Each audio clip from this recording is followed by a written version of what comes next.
Thank you, Mr. Chairman and members of the committee, for inviting me to speak today. My employer, the Southern Poverty Law Center, recently published a report entitled Close to Slavery, based upon interviews with thousands of guest workers, and that report was about the H-2 guest worker programs in the United States.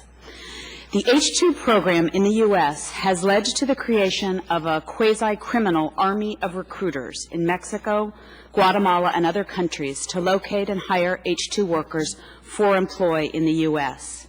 It has also led to the systematic exploitation of workers once they arrive in the U.S. H-2 workers can work only for the employer who files a petition for them to enter the country.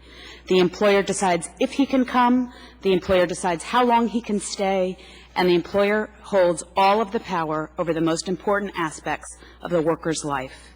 Fear of retaliation under this system is a recurring theme of a worker's life. When recruited to work in their home countries, workers are often forced to borrow enormous sums of money, up to $20,000, borrowed at high interest rates, to obtain the right to be employed at a temporary low-wage job in the U.S. Many workers have been required to leave collateral, often the deed to their home, in exchange for a chance to come to the United States to obtain an H-2 visa. Once in the U.S., guest workers routinely receive less pay than the law allows, even far less than the minimum wage. In some industries that rely upon guest workers for the bulk of their workforce, wage and hour violations are the norm rather than the exception. Workers report to us time and time again that they have been lied to at the time of recruitment. They arrive in the U.S. to find that things are not as they expected, but by then they are deeply in debt and without options. Guest worker programs also permit the systematic discrimination of workers based on age, gender, and national origin. Under this system, workers simply lack the ability to combat exploitation.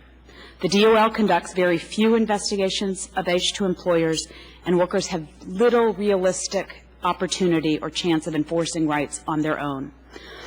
The DOL contends that it even lacks the authority to enforce the rights of H-2B workers to receive sufficient work or to receive the prevailing wage that is theoretically due to the workers.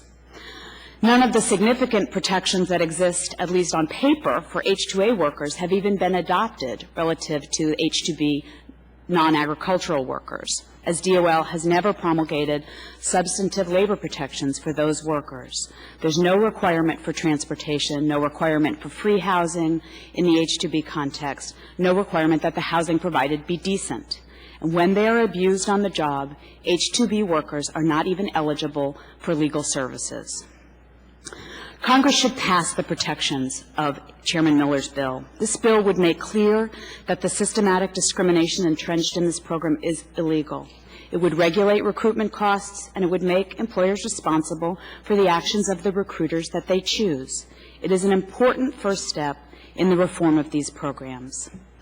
Congress should also make H-2B workers eligible for federally funded legal services. There's simply no reason that these workers who have come to the U.S. under the auspices of a government-sponsored program should be excluded from eligibility.